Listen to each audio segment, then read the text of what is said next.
लक्ष्मी नारायण नारायण नारायण।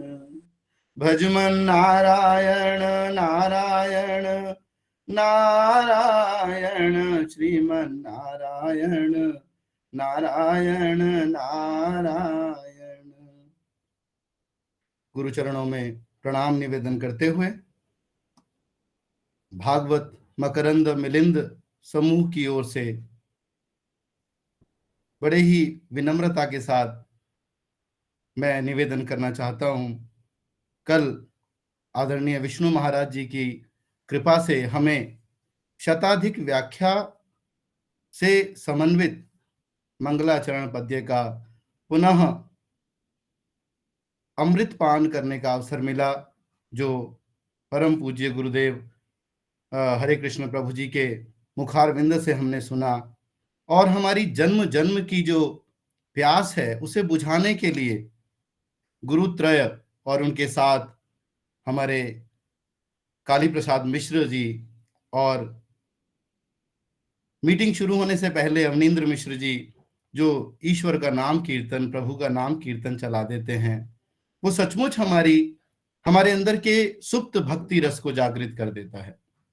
तो कल जैसा कि गुरुजी ने श्री कृष्ण चैतन्य महाप्रभु जी के द्वारा प्रतिपादित भक्ति की महिमा को और सत्यम परम धीमहि, उसका बड़ा ही पावन व्याख्यान, बड़ा ही पावन मनोहर हमें भक्ति का महात्म्य बताया, नाम संकीर्तन महिमा बताई। तुलसीदास भी कहते हैं, कलयुग केवल नाम आधारा, सुमिर सुमिर नर उतरहि पारा।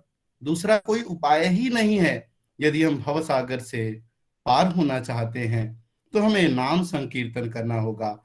और उसी नाम संकीर्तन की परंपरा में हमारे गुरुदेव हमारा कल्याण करने के लिए प्रातः काल 5:30 बजे, फिर सायंकाल, और फिर सुबह 8 से 9 बजे भी हम पर निरंतर अनुकंपा अनुग्रह कर रहे हैं।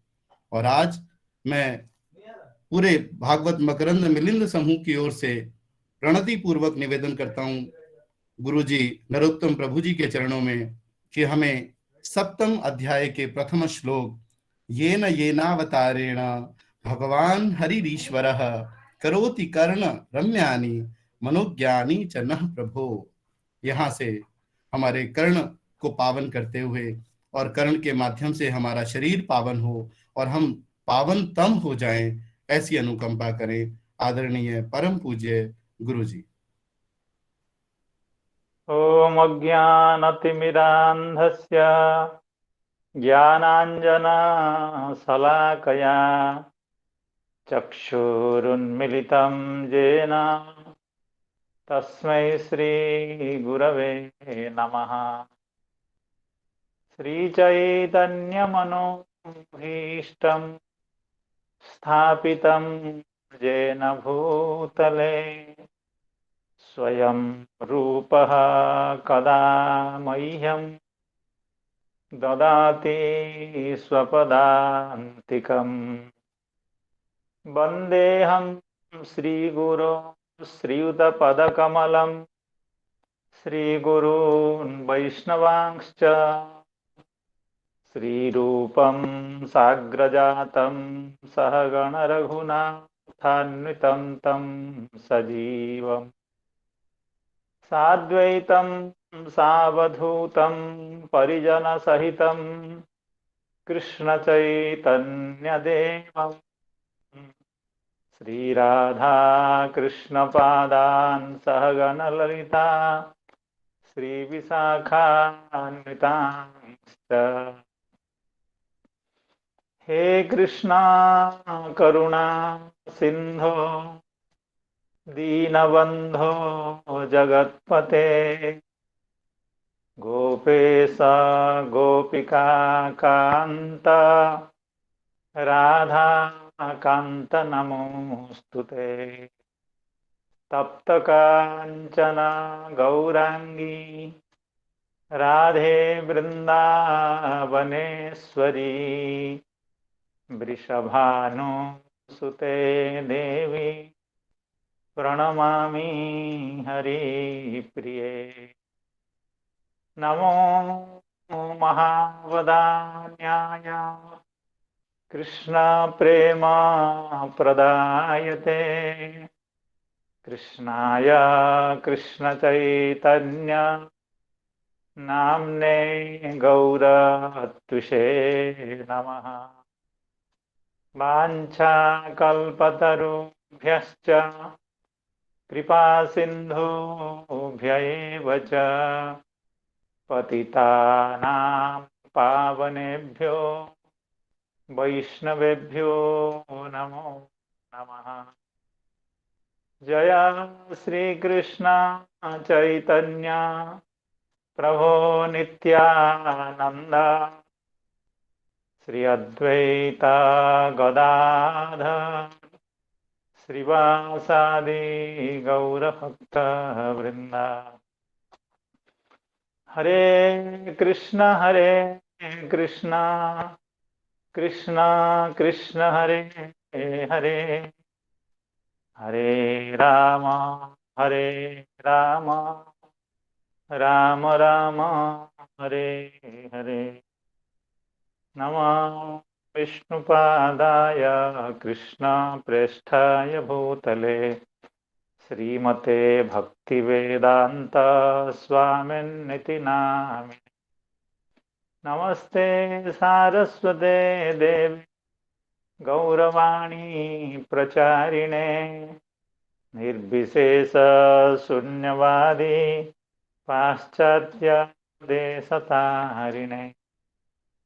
यं प्रव्रजन्तमनुपेतमपेतकृत्यं द्वैपायनो विरहकातर जुहाव पुत्रेति तन्मयतया तरबोभिनेदु तं सर्वभूतहृदयं मुनिमातोऽस्मि। तो इस कार्यक्रम के माध्यम से जुड़े हुए समस्त सज्जनों, शुद्धिजनों, संतजनों, भक्तजनों एवं श्रीमद् भागवत कथा रस पिपासु सज्जनों के चरणों में प्रणति निवेदन पूर्वक भगवान की कथा का शुभारंभ करने की अनुमति हम चाहते हैं। तो यह अत्यंत पवित्र अवसर एवं भगवान के कृपा का कुछ अतिशय ही है कि हम लोगों को भगवान के लीला कथाओं का श्रवण करने का सुंदर, निर्विघ्न एवं चारु अवसर प्राप्त हुआ है। कोई कहीं है, कोई कहीं है, सब बैठ करके, कोई भारतवर्ष में है, कोई शायद बाहर का भी होगा, कोई दक्षिण में, कोई उत्तर में बैठ करके हम लोग भगवान के कथा का नित्य श्रवण कर पा रहे हैं। और उसमें धीरे धीरे कुछ विशेषता भी आ रही है। जैसे अभी डॉक्टर केशव जी ने बताया कि अभी हम लोग सुबह, शाम और उससे पहले भी, अर्थात सज्जा से उठने से पहले भी भागवत कथा का, भगवान की कथा का शुभारंभ हुआ है। तो 5:30 बजे ही श्रीमद् भगवत गीता की कथा, यद्यपि है उड़िया भाषा में, अभी शुरुआत हुई है। तो लेकिन ये सब, ये भगवान की इच्छा ही इसमें एकमात्र कारण है, क्योंकि दूसरा कोई कारण दिख नहीं रहा है। हम लोग जैसे अत्यंत अति संकुचित एवं सीमित सामर्थ्य के साथ ऐसे कर पाना, सभी संतों का आशीर्वाद प्राप्त करना। आप लोग जो इतने साधु संत विभिन्न तीर्थों में विद्यमान, जो भगवान के पवित्र धाम में विद्यमान, कोई वृंदावन में विद्यमान, कोई पुरी में विद्यमान, कोई मथुरा में विद्यमान, कोई काशी में विद्यमान, इतने समस्त तीर्थों में विद्यमान संतों की कृपा निरंतर बरस रही है और उससे हम लोग सराबोर हो रहे हैं, प्लावित हो रहे हैं। ये भगवान की अहेतु की कृपा है। तो और ज़्यादा प्रसंग को न बढ़ाते हुए, जैसे हम लोग श्री केशव जी ने बताया कि षष्ठ स्कंध तक की कथा को हम लोग भगवान की कृपा से यथा तथा सुन पाए हैं। तो षष्ठ स्कंद में मुख्य रूप से पूतना का मोक्ष एवं पूतना के देह का संस्कार एवं भगवान की रक्षा का विधान, भगवान की रक्षा का विधान कितने तरह से किया जा रहा था उसको हम लोग श्रवण कर रहे थे। दिशाओं से, विभिन्न स्थानों से भगवान के बाह्य करणों की रक्षा, भगवान का अंतःकरण की रक्षा, भगवान के शरीर के प्रत्येक अंगों की रक्षा, अर्थात गोपीजनों का, गोपवासियों का भगवान के प्रति कितना प्रेम है कि भगवान की कोई कसर नहीं छोड़ना चाहते हैं, कि भगवान की सुरक्षा में कोई कमी न रह जाए। तो हर तरह से भगवान की रक्षा का कवच, भगवान को रक्षा का कवच पहना दिया गया। हर अंग में, प्रति लोमकूप में रक्षा का कवच गोपियों ने पहना दिया। अर्थात जो भगवान अनंत कोटि ब्रह्मांड का पालन पोषण एवं संहार आदि कर्म केवल संकल्प मात्र से करते हैं, उसी भगवान की रक्षा, उन्हीं भगवान की रक्षा गोपियां इतने व्याकुलता के साथ, इतने परियोजना के साथ, इतनी व्यवस्था के साथ कर रही है। ये बहुत ही आश्चर्यजनक बात है एवं भगवत प्रेम की पराकाष्ठा है। गोपी प्रेम की तो पराकाष्ठा तो है ही, इसमें कोई संदेह नहीं है। तो उस कथा को हम लोग श्रवण कर रहे थे एवं अंतिम कथा में श्री हरे कृष्ण प्रभु जी यह बता रहे थे कि श्रीधर स्वामी ने कहा कि मानिए कि भगवान अभी असुरों का भक्षण करना चाहते हैं, असुरों का असन करना चाहते हैं, असुरों का विनाश करना चाहते हैं। तो जैसे भोजन से पहले आपोसानम बिना भुंगते यो भुंगते दक्षिणामुखः प्राणाहुत्या बिना चैव सभुंक्ते केवलम मलम। यह धर्मशास्त्र का वचन है, आचार शास्त्र का वचन है। अर्थात भोजन से पहले आपोषण होना चाहिए एवं प्राणाहुति होनी चाहिए। अर्थात आचमन होना चाहिए एवं प्राणायाम होना चाहिए। तो भगवान की पूतना मोक्ष की जो लीला है, पूतना वध की जो लीला है, एवं पूतना के प्राणों को पूतना के स्तन्य के साथ या प्राणों के साथ पूतना के स्तन्यों का पान करना, ये श्रीधर स्वामी इसकी उत्प्रेक्षा करते हैं कि मानिए कि भगवान आपोषण कर रहे हैं एवं प्राणाहुति कर रहे हैं। इसलिए श्री श्रीधर स्वामी जी ने बताया था श्लोक के अंत में, अत्तुम दैत्य कुलानी ईसह, ईसह भगवान दैत्य कुलानी अत्तुम, अर्थात राक्षसों का वध करने के लिए शिशुच्छलात् पूतनाया स्तन्यापोषणतः, स्तन्य का आपोषण करने लगे, स्तन्यों से आचमन करने लगे एवं प्राणों से उसकी आहुति करने लगे, अर्थात प्राणायाम करने लगे, उसका प्राण को अपने प्राण में समाहित कर दिया। ये कथा हम लोग श्रीपाद हरे कृष्ण प्रभु जी से अत्यंत मार्मिक ढंग की एवं अत्यंत भावुक रूप से श्रवण कर रहे थे। तो यह जो भूमिका थी, अर्थात राक्षस वध की जो भूमिका, जो भित्ति स्थापित हुई, उसी के आधार पर आगे की कथाओं का निरूपण होगा। तो हम लोग जिस सप्तम अध्याय में प्रवेश करना चाहते हैं, प्रवेश करने का संकल्प कर रहे हैं, उस सप्तम अध्याय की विषय वस्तु क्या है, इसको अपने मुंह से कहते हुए आचार्यों की वाणी से उस अध्याय का सार कथा का श्रवण करते हैं। श्रीधर स्वामी पाद कह रहे हैं, उत्क्षिपन सकटम व्योमनि तृणावर्तम अधः क्षिपन दर्शयन विश्वम आस्ये च कृष्ण क्रीडति सप्तमे। अर्थात सप्तम अध्याय में भगवान की क्रीड़ा की बात की जा रही है, अर्थात भगवान की लीलाओं की बात की जा रही है। कौन सी लीला?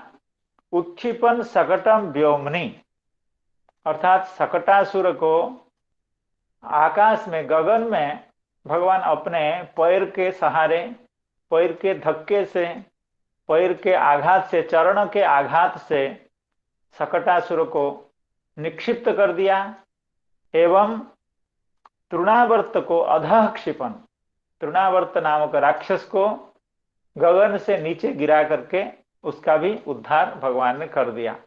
अर्थात यहाँ इस अध्याय में सकटासुर का वध, तृणावर्त का वध एवं भगवान का मुखमंडल में माता जी को ब्रह्मांड का दर्शन कराने की कथा इस अध्याय में कही जाती है।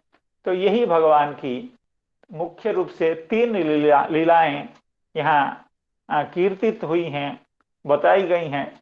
उसमें 2 तो असुरवध लीला और एक तीसरी लीला जो है विश्व रूप दर्शन लीला।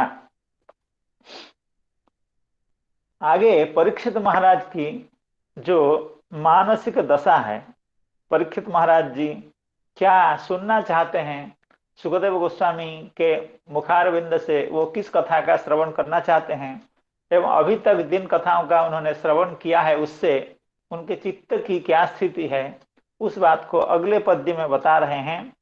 कृष्णार्भक सुधा सिंधु संप्लवानंद निर्भर भूयः तदेव संप्रष्टुम राजान्यत अभिनंदति। अर्थात राजा परीक्षित महाराज श्री सुखदेव गोस्वामी का अभिनंदन कर रहे हैं। कैसे? कृष्णार्भक सुधा सिंधु संप्लवानंद निर्भर, अर्थात भगवान श्री कृष्ण का, श्री कृष्ण रूपी जो अर्भक, श्री कृष्ण का जो आर्भक सुधा सिंधु, अर्थात बाल्य लीला के अमृत का जो समुद्र है, उनकी बाल्य लीला सुधा समुद्र जैसे है, उस समुद्र में संप्लव अर्थात आनंद, उसके कारण, संप्लव का अर्थ स्नान, अर्थात भगवान की बाल्य लीला रूपी सुधा समुद्र में स्नान करने के बाद अत्यधिक आनंदित होकर के श्री परीक्षित जी महाराज भगवान की और अन्य कथाओं को श्रवण करने के लिए श्री सुखदेव गोस्वामी से निवेदन करते हैं। कृष्णार्भक सुधा सिंधु संप्लव आनंद निर्भर, अर्थात स्नान से जो आनंद का निर्भर अर्थात आधिक्य हुआ है जिस परीक्षित महाराज जी का, वे भूयः तदेव संप्रष्टुम राजा अन्यत अभिनंदति, अर्थात श्री परीक्षित जी महाराज राजा का अभिनंदन करके महाराज सुखदेव गोस्वामी से प्रश्न कर रहे हैं। श्री राजोवाच येन जेनावतारेण भगवान हरिरीश्वरः करोति कर्णरम्याणि चरितानि च नः प्रभो। येन जेनावतारेण भगवान हरिरीश्वरः करोति कर्णरम्याणि चरितानि च नः प्रभो। यच्छृण्वतोपैत्यरतिर्वितृष्णा सत्वं च शुद्ध्यत्यचिरेण पुंसः भक्तिर्हरौ तत्पुरुषे च सख्यं तदेव हारं वद मन्यसे चेत्। यच्छृण्वतोपैत्यरतिर्वितृष्णा सत्वं च शुद्ध्यत्यचिरेण पुंसः भक्तिर्हरौ तत्पुरुषे च सख्यं तदेव हारं वद मन्यसे चेत्।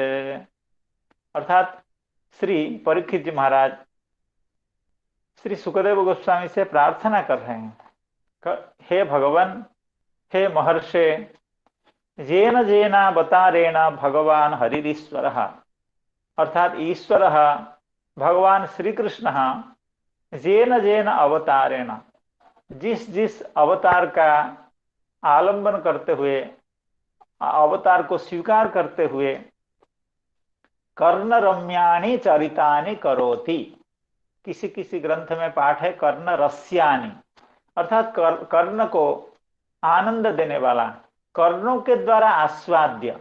यद्यपि रस का आस्वाद रसनेन्द्रिय से होता है, जिह्वा से आस्वाद होता है, लेकिन भगवत कथा रस का आस्वाद कर्णों से होता है। तो कर्ण रस्यानि कर्ण रम्यानि चरितानि, हे प्रभो यानि यानि चरितानि भगवान करोति तानि सर्वाणि अपि मधुराणि भवन्त्येव।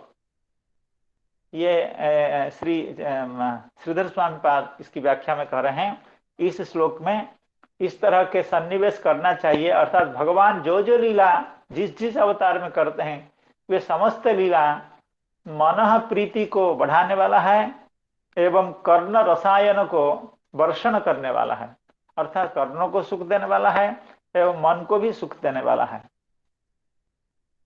एवं यच्छृण्वतोपैत्यरतिर्वितृष्णा, अर्थात जिस भगवान के चरित्र को श्रवण करने से अरति ही अपैति, अरति ही अपैति, यहाँ हम लोग जब व्याख्या करेंगे क्या अध्ययन करेंगे, यहाँ श्रीधर स्वामी पाद एवं श्री विश्वनाथ चक्रवर्ती पाद की व्याख्याओं के आधार पर पढ़ेंगे तो व्याख्याओं में थोड़ा सा परिवर्तन है, भेद है, लेकिन दोनों ही अर्थ अत्यंत आस्वाद्य हैं एवं भक्त मनोरंजक हैं, भक्त हृदय को आनंद प्रदान करने वाले हैं। यच्छृण्वतोपैत्यरतिर्वितृष्णा, अर्थात जिस भगवान के जिन चरित्रों के श्रवण करने से उसकी अरति ही अपैति, अर्थात अरति नष्ट हो जाती है। अरति शब्द का अर्थ है, रति शब्द का अर्थ है आनंद, अरति शब्द का अर्थ है निरानंद, अर्थात दुख, विषाद, अवसाद, अर्थात भगवान की जिन कथाओं के श्रवण करने से उसकी अरति अर्थात विषाद, दुख समाप्त हो जाता है। और क्या होता है ना, वितृष्णा, अर्थात वितृष्णा भी अपैति। इस तरह का अन्वय श्रीधर स्वामी पाद कर रहे हैं, अर्थात भगवान के जिन चरित्रों को श्रवण करने से अरति ही अपैति, अर्थात चित्त का विषाद नष्ट हो जाता है। केवल इतना ही नहीं, चित्त के विषाद का जो कारण है वितृष्णा कारण है। यहाँ वितृष्णा शब्द का अर्थ है विविध तृष्णा, क्योंकि चित्त में मालिन्य, चित्त में अवसाद, चित्त में विषाद क्यों आता है? क्योंकि वितृष्णा से। वितृष्णा का अर्थ वैराग्य नहीं है, यहाँ पर वितृष्णा शब्द का अर्थ है विविध तृष्णा, अर्थात संसार के विभिन्न विषयों को प्राप्त करने की जो कामना है, प्राप्त करने की जो इच्छा है, उसके कारण अरति उत्पन्न होती है, उसके कारण चित्त में अवसाद विषाद उत्पन्न होता है, तो वो भी नष्ट हो जाता है। अर्थात अवसाद तो नष्ट होता ही है भगवान की कथा श्रवण करने के कारण, भगवान के चरित्रों का श्रवण करने से अरति तो नष्ट होती ही है, अर्थात विषाद तो चला ही जाता है, लेकिन विषाद का जो मूल कारण है वितृष्णा, अर्थात विविध तृष्णा, विविध विषयक तृष्णा, वो भी चली जाती है। यच्छृण्वतोपैत्यरतिर्वितृष्णा, अर्थात अरति ही अपैति, वितृष्णा भी अपैति। केवल अपैति इतना ही नहीं, अर्थात जो दुर्गुण हैं, जो विपरीत तत्व हैं, जो विपरीत मानसिकता है, विपरीत बुद्धि है, वह चली जाती है, वो तो ठीक है, लेकिन जो संपत्ति है वह भी प्राप्त होती है। अर्थात विपत्ति जैसे चली जाती है, उसी तरह से संपत्ति की प्राप्ति भगवान के कथा श्रवण से होती है। यच्छृण्वतोपैत्यरतिर्वितृष्णा, संपत्ति क्या है? सत्वं च शुद्ध्यत्यचिरेण पुंसः, अर्थात सत्व की शुद्धि हो जाती है। अर्थात चित्त निर्मल हो जाता है, विषय वासना क्षीण हो जाती है। एक ऐसा भी समय आता है जब वासना नष्टप्राय हो जाती है। और वो कब होता है? दूसरे साधनों से चित्त की शुद्धि तो देर से होती है। यम नियम आसन प्राणायाम आदि या योगाभ्यास करिए, ज्ञानाभ्यास करिए, वहां उन साधनों के द्वारा चित्त की शुद्धि देर से होती है। लेकिन श्री परीक्षित जी महाराज कहते हैं अचिरेण पुंसः सत्वं शुद्ध्यति। अचिरेण अर्थात शीघ्रेण, अदीर्घेण कालेन, बहुत ज्यादा देर तक, बहुत दिनों तक कथा श्रवण करने की जरूरत नहीं है। वो थोड़े दिन के कथा श्रवण करने से ही चित्त की शुद्धि हो जाती है। अचिरेण सत्वं शुद्ध्यति, अदीर्घेण कालेन सत्वं शुद्ध्यति। किसका? पुंसः, पुम मात्रस्य। ये ऐसा नहीं कि जो शिक्षित हों, अशिक्षित हों, पुरुष हों, स्त्री हों, यद्यपि पुम शब्द है, लेकिन उसको ये समझना चाहिए यहाँ पुरुष का मतलब वो पुरुष शरीर की बात नहीं है, अर्थात जीवस्य, मनुष्य मात्रस्य सत्वम अचिरेण शुद्ध्यति।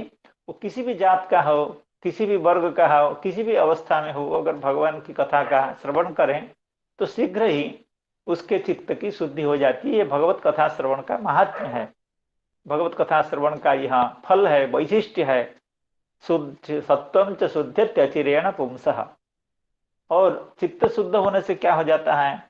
भक्तिर हरऊ, अर्थात भगवान में उसका प्रेम उत्पन्न हो जाता है, भगवान में उसकी रति उत्पन्न हो जाती है, भगवान में उसका लगाव हो जाता है, अर्थात भगवान को चाहता है।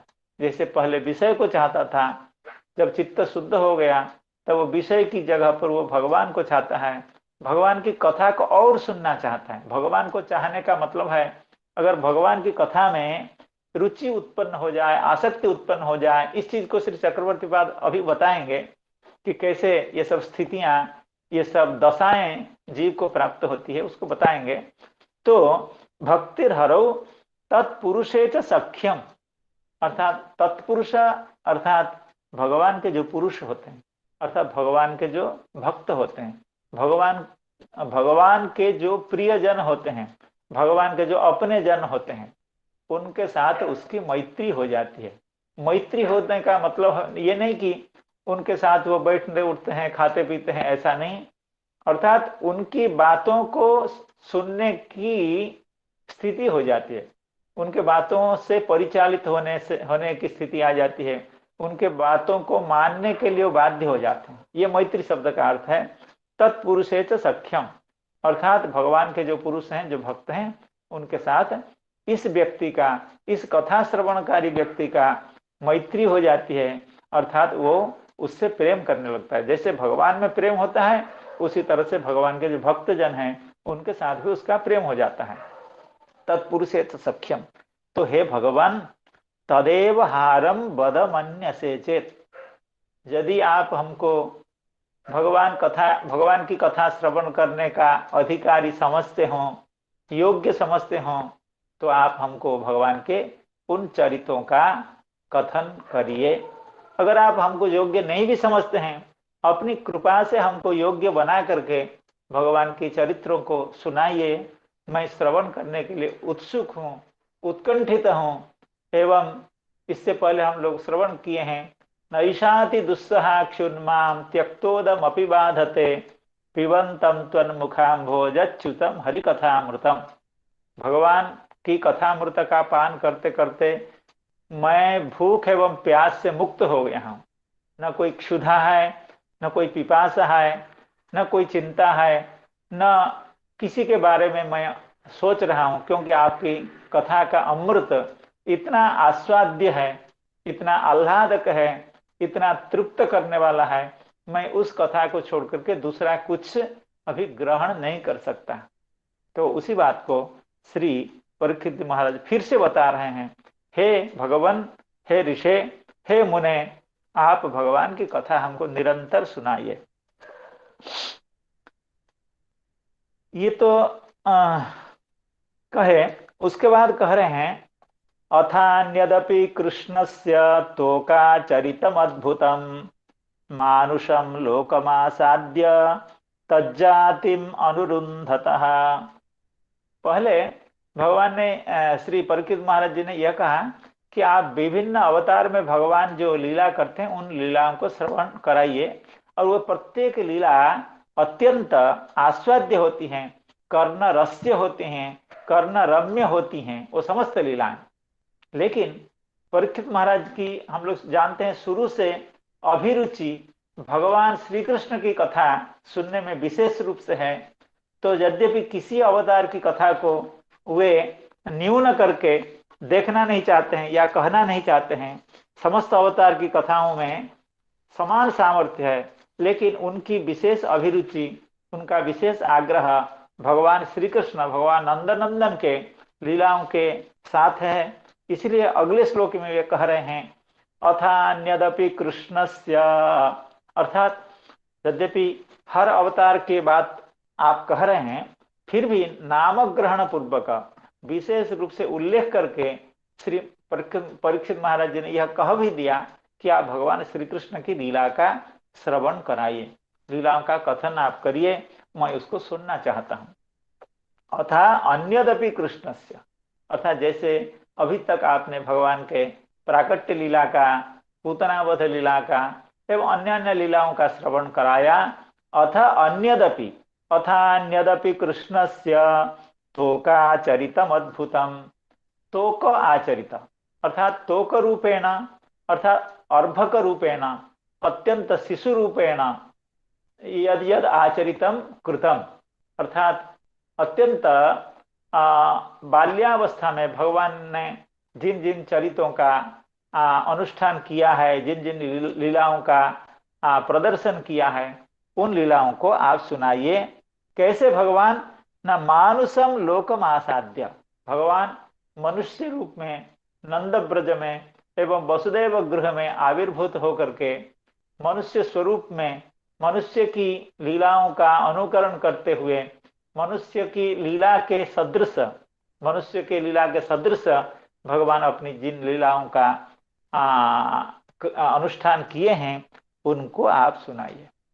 भगवान श्री कृष्ण ने कोई देवता होकर के लीलाएं नहीं की है। कृष्ण लीलाएं जितनी हैं इतनी दिव्य लीला अन्य किसी अवतार में नहीं हुई है। इसीलिए श्री परीक्षित जी महाराज जी कहते हैं मनुष्य अवतार में, मनुष्य लोक में, इस धराधाम में अवतीर्ण होकर के श्री भगवान ने जिन जिन लीलाओं का प्रकाश किया उन लीलाओं का आप श्रवण कराइए। देखिए यहाँ पर पहले श्लोक में श्री परीक्षित जी महाराज जी ने क्या किया कि भगवान के समस्त अवतारों की लीलाओं की बात कही, और उसके बाद लीला कथा श्रवण का महत्व दूसरे श्लोक में बताया। अर्थात भगवान के कथा श्रवण करने से अरति अर्थात अवसाद नष्ट हो जाता है। अवसाद का कारण जो विविध तृष्णा है, अर्थात जगत में विभिन्न वस्तु की प्राप्त करने की जो इच्छा है वो नष्ट हो जाती है, सत्व शुद्ध हो जाता है, एवं भगवान में एवं भगवत भक्तों में उसकी प्रीति हो जाती है, उसका स्नेह हो जाता है। यह कहने के बाद, समस्त अवतारों की बात कहने के बाद अभी कहते हैं कृष्णस्य, क्योंकि उनका भगवान श्री कृष्ण के कथा में अभिनिवेश है। इसका केवल परीक्षित जी महाराज की बात नहीं है, जो बड़े बड़े ऋषि महर्षि और तपस्वी वे भगवान की श्री कृष्ण की लीला कथा में अभिरुचि अधिक होती है, इसका प्रमाण और जगह भी हम लोगों को मिलता है। जैसे श्रीमद् भागवत के प्रथम स्कंद के प्रथम अध्याय में हम लोग श्रवण करेंगे और जानते भी हैं, हम लोग जो जिन लोगों ने पाठ किया है वो जानते हैं, जब शौनकादि महर्षि सूत गोस्वामी से निवेदन कर रहे हैं कि आप हम लोगों को भगवान की कथा सुनाइए, क्योंकि हम ये याग यज्ञादि का अनुष्ठान करते करते हमारा पूरा शरीर काला हो गया, हमारा दाढ़ी भी पक गए, लेकिन भगवान की कथा का श्रवण करने में जो आनंद है वो आनंद हमको अभी नहीं मिल रहा है। इसलिए आप भगवान श्री कृष्ण की लीलाओं का श्रवण कराइए। तो वहां भी इसी तरह के पहले भगवान के विविध अवतार की लीलाओं की बात श्रवण करने की कही गई है, और उसके बाद श्री कृष्ण के अवतार को विशेष रूप से श्रवण करने की बात कही गई है। वहां कहा गया तस्य कर्माण्युदाराणि परिगीतानि सूरिभिः ब्रूहि नः श्रद्दधानानां लीलया दधतः कलाः अथाख्याहि हरेर्धीमन् अवतार कथाः शुभाः लीला विदधतः स्वैरम् ईश्वरस्यात्ममायया। हरे है अवतार कथाः शुभाः। आप भगवान श्रीहरि के शुभ अवतार की कथाओं का श्रवण कराइए। ये कहने के बाद 2-3 श्लोकों के बाद आगे कह रहे हैं कृतवान किल वीर्याणि सह रामेण केशवः अतिमर्त्यानि भगवान गूढ़ कपट मानुषः। अर्थात उनको लोभ का संवरण नहीं हुआ, अपने इच्छा को, अपने लोभ को छुपा नहीं पाए। अन्य अवतार की कथा श्रवण करने की इच्छा का प्रकाश करने के बाद तुरंत कह रहे हैं ना, आप भगवान श्री कृष्ण की कथा का श्रवण कराइए। अर्थात कृतवान किल वीर्याणि सह रामेण केशवः, अर्थात भगवान बलराम के साथ भगवान श्री केशव, श्री नंदनंदन श्री कृष्ण भगवान ने जिन लीलाओं का अनुष्ठान किया है उन लीलाओं का आप श्रवण कराइए। तो यहाँ भी उसी तरह की बात है कि पहले परीक्षित महाराज जी समस्त अवतारों की लीलाओं का प्रशंसा कर रहे हैं, लेकिन उनका अभिनिवेश, उनकी विशेष रुचि भगवान श्री कृष्ण की लीलाओं के साथ है। इसलिए कह रहे हैं अथान्यदपि कृष्णस्य तोकाचरितम। तोक, तोक अर्थात शिशु, बालक, बालक, तो भगवान का जो बाल्य चरित्र है उसको श्रवण कराइए। ये जो तोक शब्द है, ये तोक, ये शब्द जो ओडिया भाषा है उसके साथ ये शब्द मिलता है। वो ओडिया भाषा में इसको टोका कहते हैं। यद्यपि टोका शब्द बालक अर्थ में बहुत प्रशंसनीय शब्द नहीं है, बहुत अत्यंत सभ्य शब्द नहीं है, लेकिन ये संस्कृत का शब्द है। इसका और भाषाओं में शायद इतना प्रचार नहीं है, लेकिन उड़िया भाषा में तोका शब्द का बहुत ही प्रचार है। टोका टोका ऐसे कहते हैं। तो तोका चरित अर्थात बाल्य चरित्र अद्भुत है। पूतना वध, शकटासुर भंजना एवं शकटासुर वध, तृणावर्त वध, कंस वधादि समस्त लीलाएं अत्यंत अद्भुत है। उन अद्भुत लीलाओं का आप श्रवण कराइए, क्योंकि भगवान मनुष्य लीला में अवतीर्ण होकर के इस तरह की लीलाओं का विस्तार करते हैं। अब हम लोग इसको श्री श्रीधर स्वामी पाद की व्याख्या एवं श्री चक्रवर्ती पाद की व्याख्या के साथ थोड़ा सा पढ़ेंगे तो रसास्वादन या हम लोगों का बोध सही होगा और अच्छा होगा, उसका आनंद भी दूसरी तरह से मिलेगा।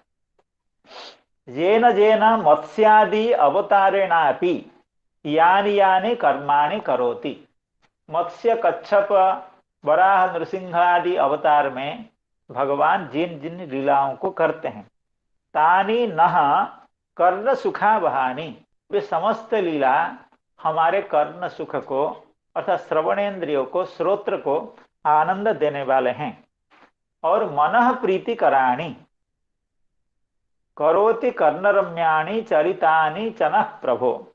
यहाँ कर्णरम्याणि, कर्णरस्यानि ऐसा कहा गया है।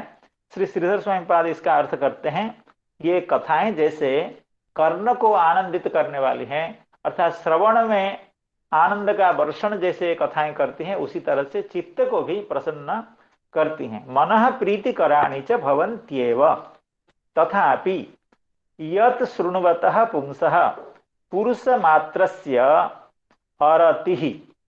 यहाँ पर थोड़ा सा ध्यान देने की बात है, क्योंकि यहाँ व्याख्या में थोड़ा सा भेद है। तो अरति शब्द का अर्थ कर रहे हैं मनोग्लानि। यच्छृण्वतोपैत्यरतिर् अरति ही अपैति।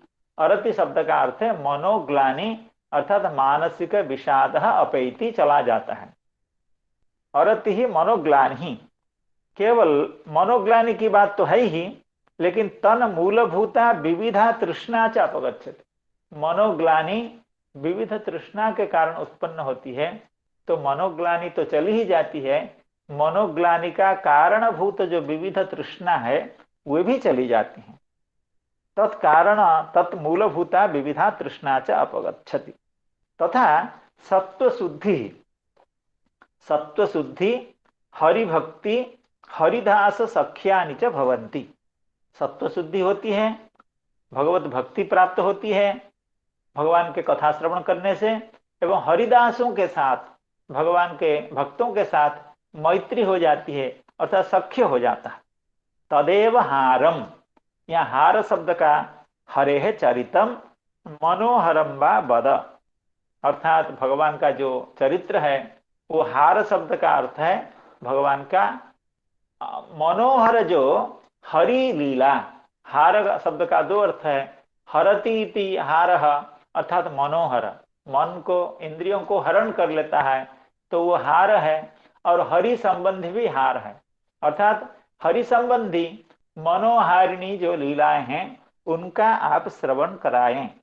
तदेव हारम बद मन्यसे चेत, मन्यसे चेत अनुग्रहम यदि करोसि इति।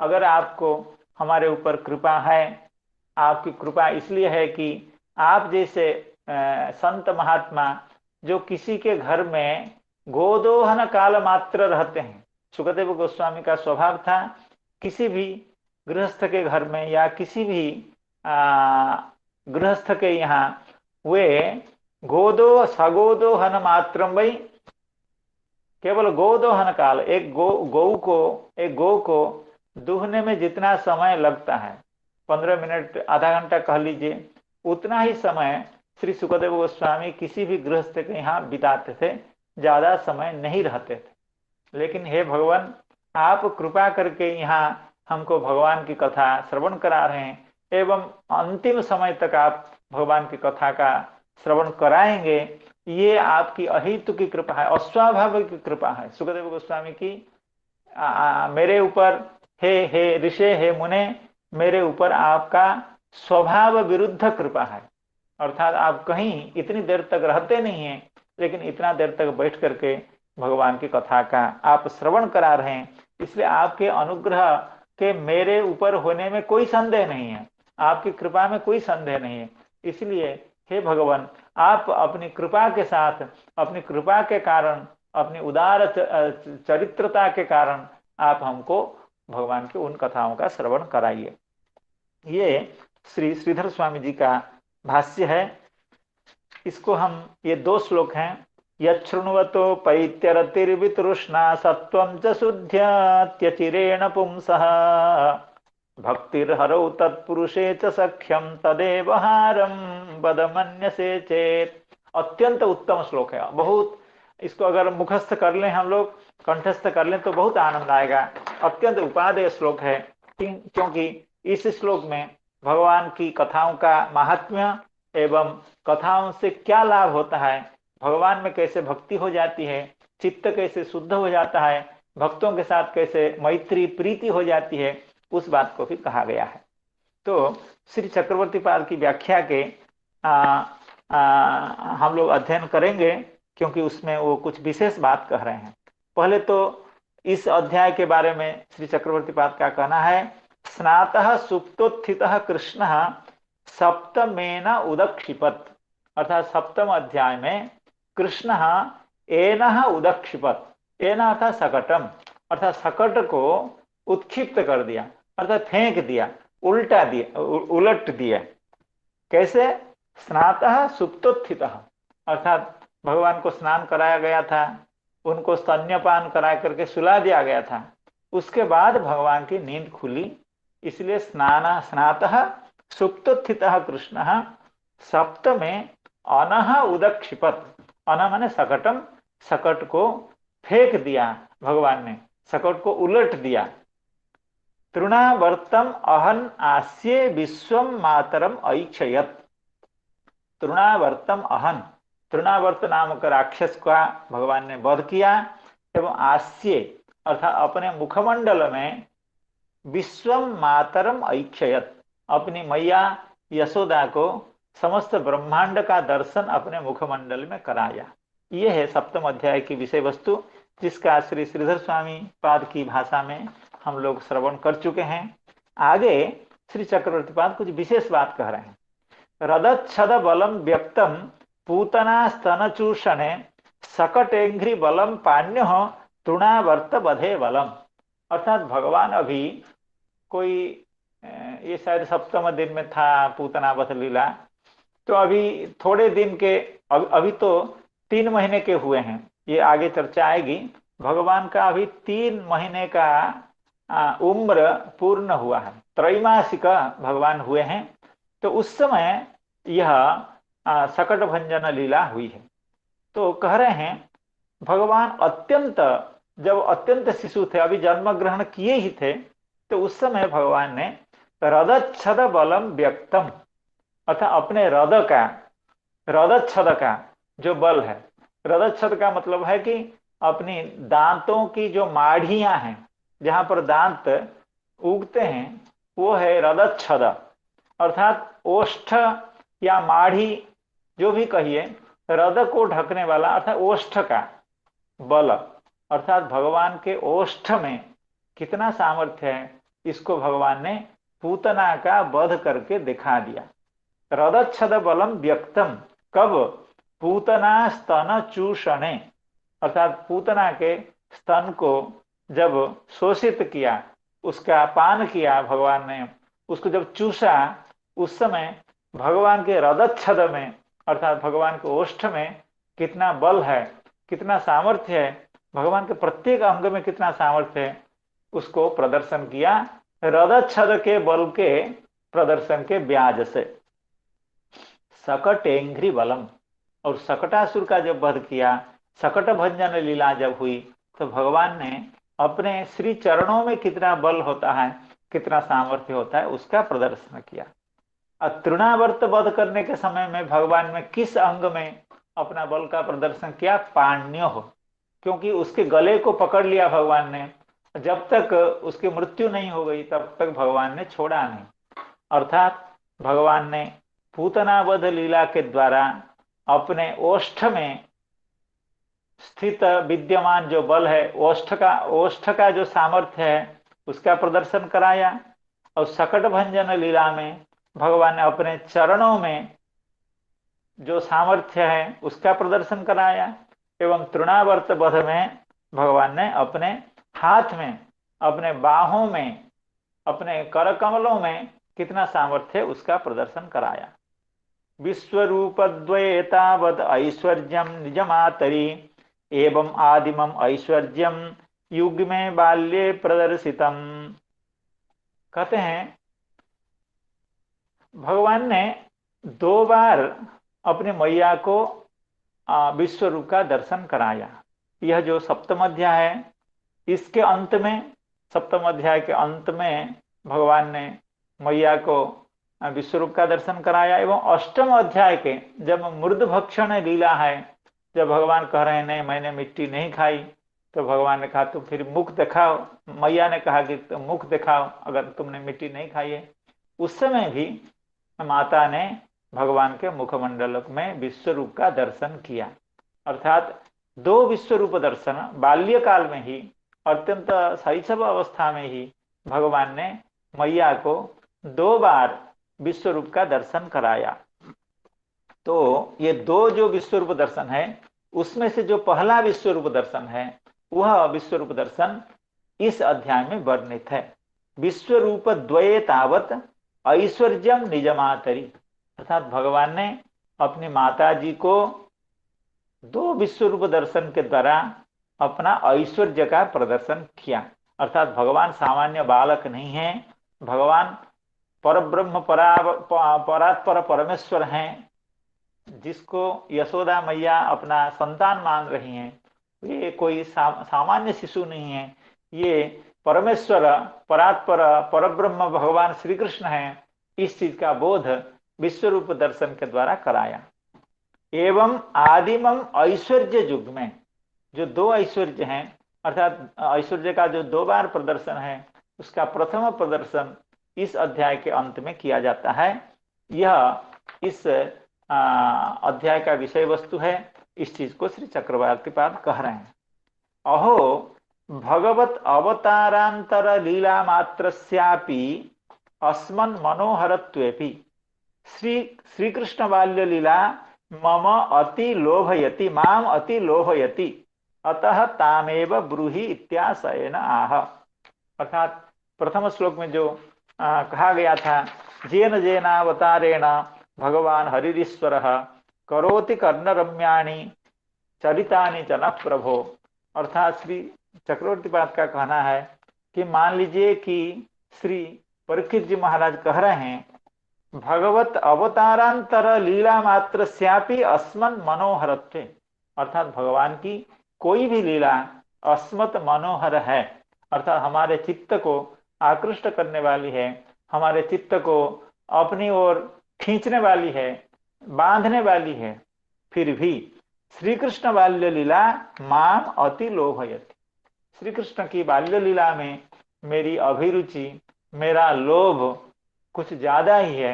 इसलिए हे भगवान, आपने अब तक जिन लीलाओं की वर्णना की है उससे आगे की लीलाओं का वर्णन कीजिए। अतः तामेव ब्रूहि इत्याशयेन आह जेन जेन मत्स्यादि अवतारेणापि यानि कर्माणि करोति तानि नः कर्णाभ्याम रस्यानि आस्वाद्यानि, अर्थात कर्ण रम्यानि के जगह पर कर्ण रस्यानि, इस पाठ को लेकर के श्री चक्रवर्तीपाद अर्थ कर रहे हैं, कर्णाभ्याम रस्यानि आस्वाद्यानि मनोज्ञानी मनोपि आनंदयितुम जानन्त्येव किंतु तेष्वपि मध्ये यत् शृण्वतः पुंसः पुं मात्रस्यापि अरति। यहाँ से थोड़ा सा व्याख्या में अभिप्राय का परिवर्तन दिख रहा है। अरति शब्द का वहाँ अर्थ था मन का विषाद। श्री चक्रवर्तीपाद कह रहे हैं अरति शब्द का अर्थ है श्रवणादौ अप्रवृत्ति अपैति नश्यति अनर्थ निवृत्त्या निष्ठा उत्पद्यते इत्यर्थः। अर्थात भक्ति की जो प्रक्रिया है वह प्रक्रिया भगवत कथा श्रवण करने के साथ ही शुरू हो जाती है। और वो कैसे शुरू होती है उस चीज को श्री चक्रवर्तीपाद यहाँ प्रदर्शित करना चाहते हैं। अरति शब्द का अर्थ यह है श्रवणादो अप्रवृत्ति। देखिए, कथा जब हम लोग श्रवण करते हैं तो कथा में कितनी रुचि होती है। एक तो है कि जैसे कोई रोग हुआ है, रोग जब होता है तो डॉक्टर कुछ दवाई देता है तो हम लोग उस दवाई को बुद्धि पूर्वक लेते हैं, क्योंकि हम जानते हैं अगर यह दवाई नहीं लेंगे और अस्वस्थ हो जाएंगे, प्राण भी हमारा संकट में पड़ जाएगा। तो इसलिए क्या करते हैं, हम दवाई डॉक्टर के कहने के अनुरूप उसके निर्देश का परिपालन करते हुए हम लोग दवाई लेते हैं। लेकिन दवाई के प्रति रति नहीं होती है, उसके प्रति आसक्ति नहीं होती है, उसके प्रति लोभ नहीं होता है। अब होना भी नहीं चाहिए, दवाई के प्रति भला क्यों लोभ होने लगे। हम लोग उतना ही दवाई लेते हैं जितना लेने के लिए बाध्य हैं। लेकिन भगवत कथा रूपी जो दवाई है, अर्थात भगवान के कथा श्रवण ये दवाई है, अर्थात ये औषधि है। किसका? भव रोग का। अर्थात इस संसार में हम लोग जो आकंठ निमज्जित हैं, संसार के दुखों से निरंतर व्यथित हो रहे हैं, थोड़ा बहुत सुख कभी मिलता तो है लेकिन दुख की मात्रा बहुत अधिक है। तो उस भवरोग की मुक्ति के लिए, भवरोग से मुक्ति पाने के लिए भगवत भक्ति के अतिरिक्त कोई दूसरा प्रशस्त रास्ता नहीं है, दूसरा सुलभ रास्ता, प्रशस्त मार्ग, सुलभ मार्ग नहीं है। तो इसलिए कहते हैं, तो कभी कभी हम लोग ऐसा करते हैं जैसे दवाई लेते हैं उसी तरह से भगवत कथा का श्रवण करते हैं। हमको किसी ने निर्देश दिया कि सुबह कथा हो रही है उसका श्रवण करो, शाम को कथा हो रही है उसको श्रवण करो। लेकिन कथा नियमतः श्रवण करना और कथा में रति उत्पन्न हो जाना, कथा में आसक्ति उत्पन्न हो जाना, कथा अत्यंत प्रिय लगना, ये दूसरी बात है। तो वो श्री चक्रवर्ती पाद कह रहे हैं अरति शब्द का मतलब है श्रवणादौ अप्रवृत्ति ही अपैति। अर्थात कभी कभी हम लोग कहीं कथा होती है तो किसी को खींच के ले जाते हैं, तो वो हमारे साथ जाता तो है, फिर थोड़ी देर वहां बैठता है या देखता है, तो फिर वहां से भाग आता है। तो इसका यह मतलब हुआ कथा की सब कथा में सब लोगों की रुचि उत्पन्न नहीं होती है, रति नहीं होती है। श्रवणादो अप्रवृत्ति। तो पहले श्रवण में जो अप्रवृत्ति है, अर्थात हम भगवान की कथा श्रवण में प्रवृत्त नहीं होते हैं, यह जो अप्रवृत्ति है यह है अरति। अरति शब्द का अर्थ है भगवान की कथा को न सुनना। तो वह जो अरति है, भगवत कथा की जो अश्रवण इच्छा है, वो धीरे धीरे नष्ट हो जाती है। कैसे? श्रवण से। देखिए, अश्रवण इच्छा है अर्थात उसके श्रवण करने की इच्छा नहीं है, लेकिन यह जो अनिच्छा है, श्रवण के प्रति व्यक्ति का जो अनिच्छा है वो दूर हो जाती है। कैसे? कथा से। अरे उसकी तो अनिच्छा है तो कैसे कथा से उसकी दूर होगी ना। बाई चांस अगर उसको बाध्य होकर के कभी कथा सुनता है या किसी मित्र के कहने पर वो कथा सुनता है, तो एक दो बार जब कथा सुनता है उसकी जो अनिच्छा है वो दूर हो जाती है। अर्थात वो एक दो बार कथा सुनने के बाद वह कथा सुनने का आग्रह उसके चित्त में उत्पन्न हो जाता है। तो अरति शब्द का अर्थ है श्रवणादो अप्रवृत्ति अपैति नश्यति। कैसे नश्यति? तो इसका आगे विस्तार करके श्री चक्रवर्ती पाद अर्थ कर रहे हैं अनर्थ निवृत्त्या निष्ठा उत्पद्यते इत्यर्थ। अर्थात भक्ति का जो क्रम विकास है, भक्ति का जो क्रम है, उस क्रम को श्री चक्रवर्ती पाद इस श्लोक के आधार पर बताने की कोशिश कर रहे हैं, हम लोगों को समझाने की कोशिश कर रहे हैं। तो अरति शब्द का अर्थ है कथा में अप्रवृत्ति, वह नष्ट हो जाती है। इसका यह मतलब हुआ अर्थात वह अनर्थ निवृत्ति होने के कारण उस व्यक्ति की निष्ठा भगवान की कथा में हो जाती है। क्यों? इसको हम पहले श्रवण किए हैं। आदौ श्रद्धा ततः साधु संगोथ भजन क्रिया ततो नर्थ निवृत्ति स्यात् ततो निष्ठा रुचिस्ततः अथा शक्तिस्ततो भावः ततः प्रेमाभ्युदंचति साधकानाम अयम प्रेम्णः प्रादुर्भावे भवेत् क्रमः। अर्थात साधन भक्ति में जो रागतः भगवान के प्रति जिनका प्रेम है, जो भगवान के नित्य सिद्ध भक्त हैं, उनको ये सब करने की जरूरत नहीं होती है, क्योंकि उनके दिल में भगवान के लिए, भगवान के प्रति निरंतर वह प्रेम बना रहता है। केवल भगवान क्या करते हैं ना, अपनी लीला के कारण, अपनी लीला को विकसित करने के कारण, अपनी लीला को परिपुष्ट करने के कारण वे जो सिद्ध भक्त हैं, नित्य भक्त हैं, उनके हृदय में निरंतर विद्यमान जो प्रेम का समुद्र है, उसको कभी कभी भगवान थोड़ा सा अपनी संकल्प से, अपनी इच्छा से उसको उसमें थोड़ा सा नियंत्रण कर देते हैं। अर्थात वो प्रेम का उद्वेल, बार बार उद्वेल, जो प्रेम का जो समुद्र, वो बार बार उद्वेल नहीं होता है, कभी कभी उसको संकुचित करते हैं, लेकिन वह प्रेम उनके हृदय में निरंतर बना रहता है। लेकिन जो साधक भक्त हैं, उनको इस प्रेम को प्राप्त करने के लिए अनुष्ठान करना पड़ता है। अर्थात श्रवण कीर्तन आदि भक्ति के माध्यम से वे भगवान के प्रेम तक पहुंच सकते हैं। तो उस बात को, उस प्रक्रिया का निर्देश श्री चक्रवर्ती पाद इस श्लोक के माध्यम से करते हैं।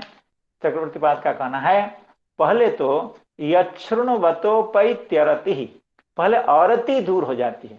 अरति शब्द का अर्थ है भगवान कथा के प्रति जो अनिच्छा, वो अनिच्छा दूर हो जाती है। अनिच्छा जब दूर हो जाती है तो कथा के प्रति निष्ठा बढ़ जाती है। हाँ, तो निष्ठा कैसे बढ़ती है ना, अनर्थ निवृत्ति। तो आदौ श्रद्धा तथा साधु संग अथ भजन क्रिया ततो अनर्थ निवृत्ति। अर्थात भगवान के भजन जब करेंगे, भगवान का नाम कीर्तन करेंगे, भगवान का नाम जप करेंगे, भगवान का कथा श्रवण करेंगे, तो अनर्थ निवृत्त हो जाएगा। अर्थात हमारे जीवन में भक्ति के जो प्रतिबंधक हैं, या जीवन में, साधारण जीवन में भी हम जिन समस्याओं का निरंतर सम्मुखीन हो रहे हैं, वो समस्याएं धीरे धीरे शिथिल हो जाएंगी। तब उस व्यक्ति का भगवान के भक्ति के प्रति निष्ठा आ जाएगी। अरे हमारे ऐसे करने से, भक्ति करने से यह लाभ हमको मिल रहा है, अर्थात उसको भगवान का भक्ति करने का दिखेगा, भक्ति करने का जो फल है वो दिखेगा। दिखने से भगवान के ये जो कथा श्रवण आदि जो साधन है उसके प्रति उसकी निष्ठा उत्पन्न होगी। तो अरति शब्द का अर्थ है उसकी जो अनिच्छा वो चली जाती है। इसका तात्पर्य ये है कि भगवान के कथा के प्रति उसकी निष्ठा उत्पन्न होती है। तो ये कथा निष्ठा और रुचि आसक्ति के साथ कैसे भगवत प्रेम तक कथा पहुंचा सकती है, इसका विवरण श्री चक्रवर्तीपाद ने इस श्लोक में दिया है, इस व्याख्या में। तो इसका भगवान की कृपा से हम लोग आगे श्रवण करेंगे।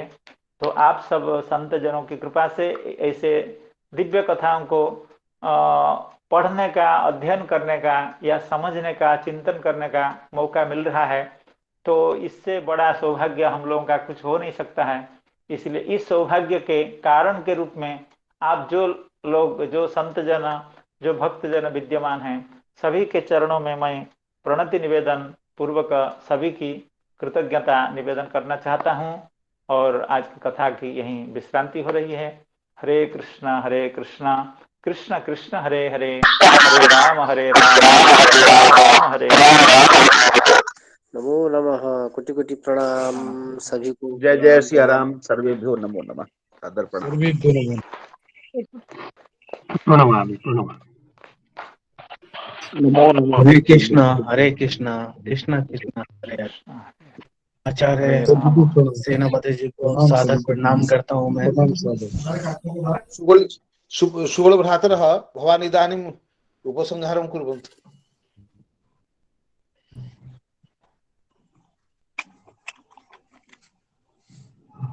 वंदे कृष्णम जगत गुरुम।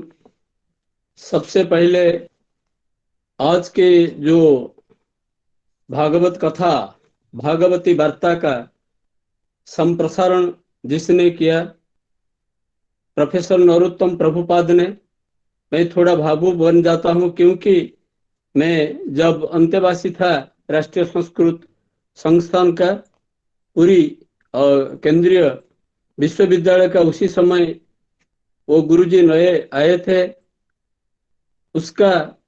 उनका जो उसी समय का जो स्थैर्य, धैर्य, गांभीर्य आज भी प्रतीत हो रहा है। कभी समय था हम जाते थे अव्याप्ति अतिव्याप्ति के बारे में तरस रहे थे कुछ ज्ञान लेने के लिए, मगर आज भागवती कथा से वो प्रभुपाद, वो गुरुपाद हम सब श्रद्धालुओं को वो सुनाते हैं हरि भक्ति, कृष्ण रति, ईश्वर प्राप्ति के बारे में। मैं बिल्कुल आभारी प्रकट करूंगा मातृशक्ति मातृमूर्ति प्रोफेसर गौरव प्रिया ममता मूर्ति के पैरों में, क्योंकि उसने कृपा करके श्रद्धा से हमें इस महारास में भागवती कथा श्रवण के लिए मेरे को उसने संयुक्त किया। मैं उसको प्रणिपात ज्ञापन करता हूँ। नरोत्तम सेनापति प्रभुपाद ने जो आज व्याख्यान किया, हम रेगुलर नहीं हो पाते, फिर भी बीच बीच में सुनते। आज बिल्कुल लगन से, मगन से, एकाग्रता से सुना। मैं बिल्कुल आश्चर्य हूँ, क्योंकि आज बिल्कुल टॉपिक पर अगर हम आएंगे तो उसने जो कथा की व्याख्या की उसके बारे में मैं क्या बताऊं, क्योंकि वो बिल्कुल सही ढंग से भारत में मेरा जितना पहुंच है, श्रीधर स्वामी का जो ग्रंथि अत्यंत व्याकरण गर्भित जो शब्दावली, जो पदावली है, वो शब्द की जो व्यंजन है उनको व्याख्या करना इतना सहज नहीं। तो मैं पहले शुरू से आरंभ करूंगा। थोड़ा सा जैन जैन अवतारण भगवान हरिश्वर करोति कर्णरस्यानि चरितांचन प्रभु। हम इस भागवत की जो सप्तम अध्याय का प्रथम श्लोक का प्रथम पाद में जो चकार संयुक्त किया, वेदव्यास जी ने श्वेताश्वेत ऋषि कहते हैं जस्से इते कथिता ह्यर्था प्रकाशन्ते महात्मना, अर्थात कभी कभी किसी शब्द का अर्थ वो छोड़ देते हैं, उसको उसका जो अर्थ, उसका जो व्याख्यान महिमा मंडित करते हैं दृष्टा, सत्य दृष्टा संत। तो हमारे जो सत्य दृष्टा संत श्रीधर स्वामी, उस श्लोक का प्रथम पाद का जो चकार किसी भी पद के साथ अन्वय नहीं हुआ, मगर श्रीधर स्वामी ने अन्वय किया। जो हमारे प्रोफेसर नरोत्तम प्रभुपाद ने भी बताया, मन प्रीति कराणी च, प्रथम पद में कर्ण रस्यानि चरितानि जेनो जैन अवतारण भगवान हरिश्वर करोति कर्ण रस्यानि नह प्रभु। तो चकार का प्रथम पद का चकार के साथ किसी पद का अन्वय नहीं है श्लोक में, मगर श्रीधर स्वामी ने उस चकार को मन प्रीति कराणी च ऐसे अर्थ किया, जो बहुत महिमा मंडित है। और मैं नरोत्तम प्रभुपाद से बिल्कुल बहुत खुश हूं, क्योंकि जो टीका श्रीधर स्वामी ने नहीं बताया, विश्वनाथ चक्रवर्ती प्रभुपाद ने भी नहीं बताया, उसने छोड़ दिया एक लाइन, जो वो भक्ति का महात्म्य, उनका जो भक्ति ऐश्वर्य का महात्म्य से उनको वो जो अर्थ प्रतीत हो गया। जैसे श्लोकारंभ में द्वितीय श्लोक में अन्यादपि कृष्णस्य तोका चरितम अद्भुत मानुषंलोकमा सद्य, नहीं ये तो 3 में, भक्ति हरौ तत्पुरुषे च सख्यम तदेव हारं बदमन्य से जत। जब परीक्षित महाराज कहते हैं सुखदेव जी, अगर हम योग्य है, अधिकारी है, तो हमें वो कथा सुनाइए। मगर प्रोफेसर नरोत्तम प्रभुपाद ने एक नूतनता उसमें डाल दिया, हमें आपकी, यदि हम अधिकारी या योग्य नहीं है, प्रभु नरोत्तम प्रभुपाद ने बोला आज, यदि हम अधिकारी या योग्य नहीं है तो भी हमें आपकी कृपा से योग्य बना के सुनाइए। बहुत सुंदर, बहुत बढ़िया। क्योंकि कभी कभी ऐसा जो अर्थ प्रतीत होता है, अब मैं तो बिल्कुल भावुक हूँ, आज शाम में प्रभुपाद नरोत्तम जी ने वो समग्र 7वां अध्याय को डाल दिया पहले से, सब सारे अर्थ व्याख्या के साथ। ये होता है संप्रसार। इसको वेद कहता है भूमा वही सुखम नल पे सुखम अस्ति। अरे भाई, कितना भी शास्त्र पढ़ाई करो, उसका जो सार तथ्य, जैसे आज सुबह हमारा प्रोफेसर हरिकृष्ण प्रभुपाद से बोला, जे अभ्यर्हित, जिसको हम बोलते हैं मोस्ट प्रायोरिटी, भक्ति को हम मोस्ट प्रायोरिटी देते हैं, इसलिए मिडिल पार्ट गीता का जो अभ्यर्हित बोला जाता है। इसलिए प्रोफेसर नरोत्तम प्रभुपाद ने आज एंटायर 7वां अध्याय के जितने सारे व्याख्या है उसको हमारे ग्रुप में, भागवत मकरंद मिलिंद ग्रुप में छोड़ दिया, प्रकाश किया। उसको कहते हैं भूमा वही सुखम, यथा शुक्ल यजुर्वेद बोलता है यथेमांग, उसमें संकीर्णता नहीं है। अगर संकीर्णता होती तो वो उसको ग्रुप में नहीं छोड़ते। इसको श्लोक यजुर्वेद कहता है यथा इमांग बात अनु आवधानी जनभ्य शूद्राय राजन्याय, अर्थात इस बात को सब जाने, सब पढ़े, मगर पोथी पढ़ सुनकर पोथी पढ़ जगमुबा पंडित हुबानो कोई। मगर वो जो प्रभुपाद हमारी जो प्रोफेसर नरोत्तम प्रभुपाद के अंतर में जो भक्ति बैठी है, जो हमारे प्रोफेसर हरे कृष्ण महापात्र पद के अंतर में जो भक्ति बैठी है, जिसको हम देखते हैं, उसकी जो व्याख्यान में उसको जो हम सुनते हैं उनके मुखारबिंद से, बिल्कुल हमें क्या बताऊं, वो जो रस है, वो जो शब्द व्यंजना है, उसकी वैविध्य है। हमारे जैसे रूप गोस्वामी ने बोला, जे शब्द अर्थ रस की कोई भी वैचित्र्य या विविधता मेरी वाणी में नहीं है, भावों के विषय में मैंने जैसे तैसे ही थोड़ा कुछ कहा हूं, इसलिए उनको क्या समीक्षा करूं।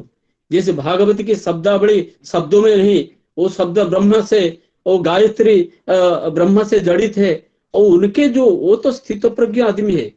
मेरे नजर में प्रोफेसर नरोत्तम प्रभुपाद ने जो भी प्रवचन किए, वो सब स्थित प्रज्ञ की भाव है, वो सब मनन, वो सब चिंतन, वो सारे जो बात है, वो समाधि, जैसे सविकल्प समाधि या निर्विकल्प समाधि, वो जो पराभक्ति का उच्छ्वास है, उद्वेलन है, उसको समझने के लिए हमारा चेतन मन को व्यवस्थित करना चाहिए। वो बहुत बढ़िया, बहुत सारे बातें उसने प्रकाशित किया। और जीव गोस्वामी नहीं, हमारे जो विश्वनाथ चक्रवर्ती पाद ने नया बात एक तो डाला, उनमें उसके जो व्याख्यान में उसने लिखा, पैतिक रोग निवृत्तिया रसनाति माधुर्य ग्रहण समर्था तथा आसक्ति उत्पत्तिया रतिर्जायते। इसका मतलब यह होता है, देखिए हमारे शरीर महर्षि चरक के अनुसार, आयुर्वेद के पद्धति सिद्धांत के अनुसार हमारे वात पित्त कफ ये त्रिधातु त्रिदोष होते हैं। इसका अगर कुछ डिसइक्विलिब्रियम गड़बड़ी हो जाता हम बीमार पड़ जाते। तो चक्रवर्ती प्रभुपाद कहते हैं, श्रीमद विश्वनाथ चक्रवर्ती प्रभुपाद कहते हैं जे तत्र पैतिक रोग निवृत्तिया रसनाति माधुर्य ग्रहण समर्था, अर्थात भक्ति रस आस्वादन सामर्थ्य क्या है। जैसे आदमी को पित्त रोग पीड़ित होता तो उसको रसना माधुर्य वो नहीं ले पाता, इसलिए वो नया जो एग्जाम्पल डाला वो भी बहुत महिमा मंडित है।